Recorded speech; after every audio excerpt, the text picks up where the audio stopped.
呢件外套係由人類已知其中一種毒性最強嘅化學物質製成嘅。PFAS 永久化學物質，永久化學物質，永久化學物質，有害嘅永久化學物質，有毒嘅永久化學物質。內層薄膜幾乎係由純 PFAS 化學物質以複聚合物化合物嘅形式製成，而外層防水塗層係另一種有毒嘅 PFAS 混合物。PFAS 被認為毒性極強，就喺今年，美國環保署確定人類飲用水中唔應該含有任何水平嘅 PFAS， 無論係百萬分之一定係萬億分之一，完全冇可接受嘅水平。但係 Gore-Tex 同其他戶外品牌一直生產數以百萬計嘅呢啲外套，而好似你同我哋嘅戶外愛好者亦一直買緊。而家 Gore-Tex 聲稱佢係穩定嘅。我哋使用一種非常穩定嘅 fluoropolymer。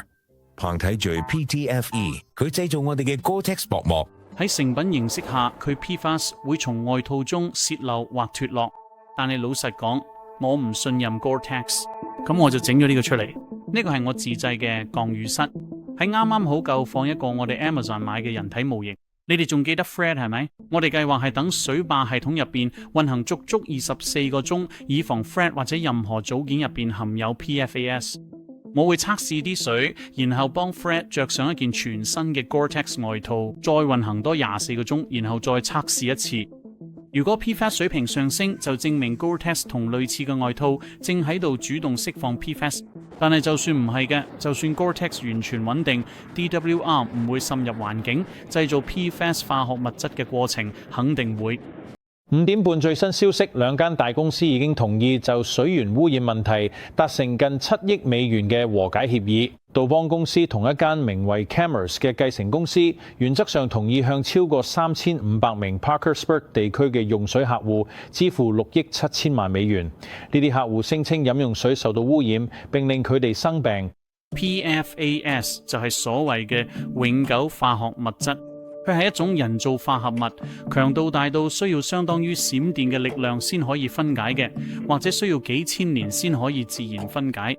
實際上，一旦佢進入環境、進入你嘅血液、進入水源呢，佢就永遠唔會消失，而且已被證明會引起一啲相當有害嘅副作用。呢啲化學物質同某啲癌症、腎臟問題同發育受損有關。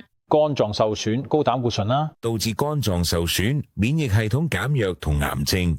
自1940年代以嚟 ，PFAS 一直被製造並用於消費品中。佢最為人熟知嘅名係特氟龍，即係你阿媽最中意嗰個煎咗上面嘅防黏塗層。但佢亦被用於食品包裝、房屋地氈、滅火泡沫、化妝品，甚至牙線。但係戶外用品主要用嚟做雨嘅。呢件 Rain Jacket 根唔含 PFAS， 不過只係例外。你同我擁有過同用過嘅大部分外套呢，都係非常依賴 PFAS 嘅。呢樣嘢令我諗緊，呢啲化學物質係咪真係會永遠存在？如果佢哋真係好似表面咁落咗普遍，我應該可以好容易就證明到。所以呢個就係我哋計劃，我會做一系列測試，睇下 PFAS 到底有幾普遍。我會測試我哋血液、屋企嘅自來水、海洋、大型水庫，仲有為咗100%肯定，我會去揾一條最高、最偏僻嘅溪流，睇下佢係咪都受到 PFAS 污染，去睇下呢個世界上仲有喺邊度係未被 PFAS 污染嘅。由我屋企嘅自來水開始，因為呢樣嘢對人類構成咗最大嘅威脅。喺水由你廚房洗手盆流出嚟之前，佢經過咗水管、水塔、水處理設施等等嘅漫長旅程，最終起源於好似呢度咁嘅地方。呢度係 Dillon 水庫，佢係科羅拉多州丹佛市嘅主要飲用水源之一。佢基本上係一條被攔截嘅小溪，冇水被輸送到丹佛之前，將水收集埋一齊。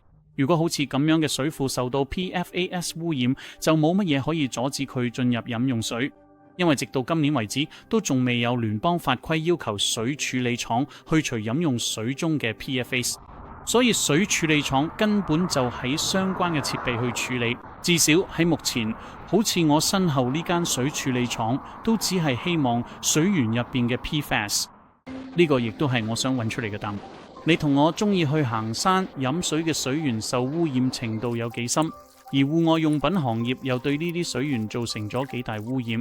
我哋帶住充滿 PFAS 嘅裝備同衫去呢啲原始水源，係咪都成為咗問題嘅一部分？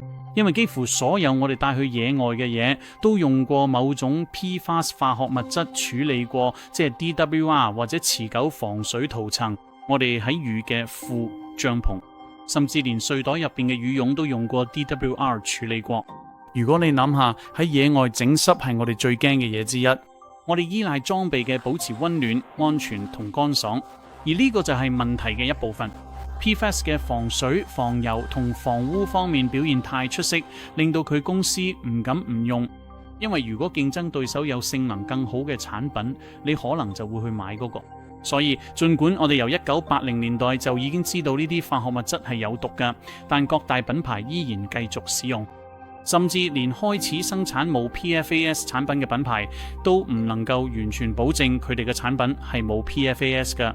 你可能已經留意到咧，特別係如果你係呢個頻道嘅常客，我而家着住嘅唔係我平時行山着開嘅衫，因為根據同我合作緊嘅實驗室所講啦，你着住嘅裝備其實好容易咧就會污染到水源啦。所以我去揾咗完全冇 PFAS 嘅衫。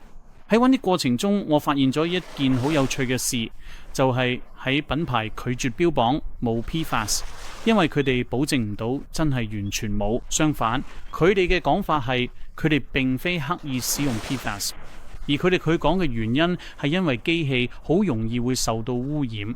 所以 Fjallraven 曾經表示，我哋並非刻意使用 PFAS， 但我哋冇法保證產品入邊完全冇 PFAS。正係呢種交叉污染，令我覺得我哋嘅裝備正不斷將 PFAS 釋放到環境中，亦係點解我行咗幾英里路嚟到呢個遠離文明社會嘅海邊，呢度已經係我所知喺美國境內最遠離人類文明嘅海灘啦。咁我哋去紮營，然後去咁嘅樣本啦。雖然大海咁大，而我哋嘅樣本咁細，驗到有 PFAS 嘅機會未必好高。但所有溪流最終都會流向大海，即係話任何受 PFAS 污染嘅水都會去到嗰度。問題唔係海洋有啲 PFAS， 而係有幾多。我好想知結果係點，但首先我仲想去多一個水源嘅樣本。好，我而家正前往我能揾到其中一條海拔最高最偏僻嘅溪流。我已經行咗幾英里路。我正離開山徑，行去林木線以上，睇下能唔能夠揾到一條人跡罕至嘅溪流。無可避免地，有山徑就有行山客，有行山客就有 PFAS。呢個亦係我行呢個方向嘅原因。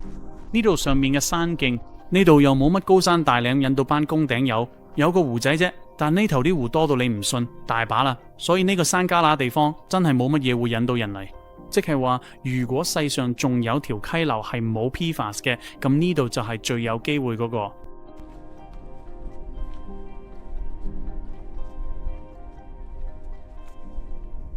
好，我到咗呢個應該有一條好細嘅溪流嘅地方，但呢度有太多嘅石同巨石，令我睇唔到有溪流。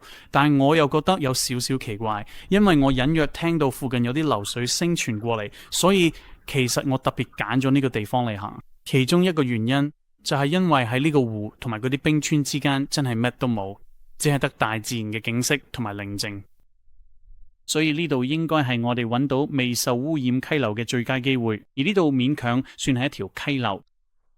我諗我要挖開少少先可以睇到水，睇下點。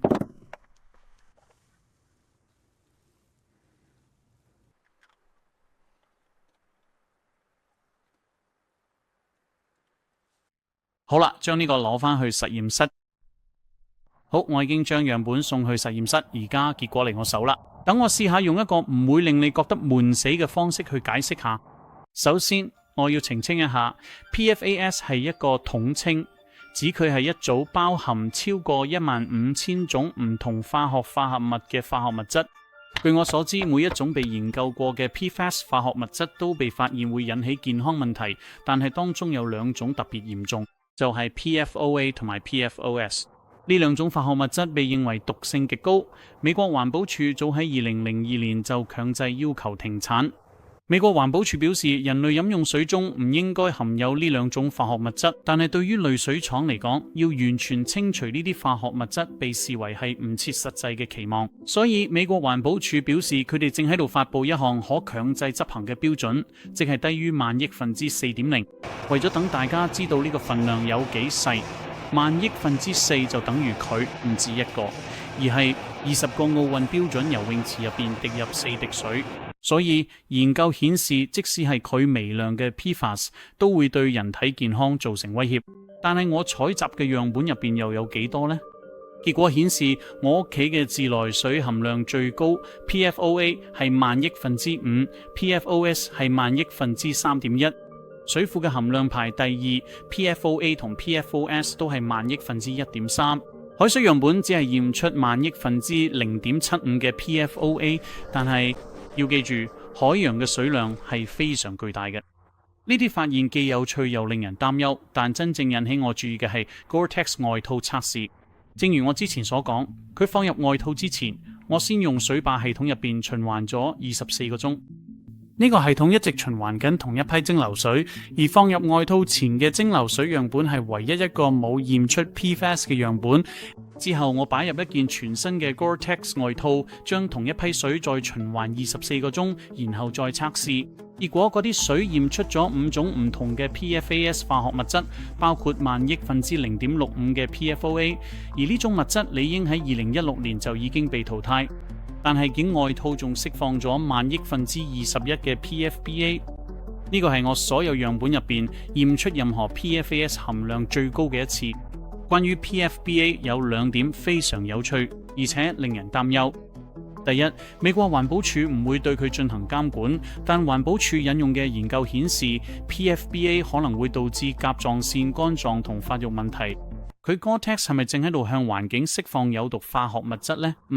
根據我所見到嘅情況，似乎係冇。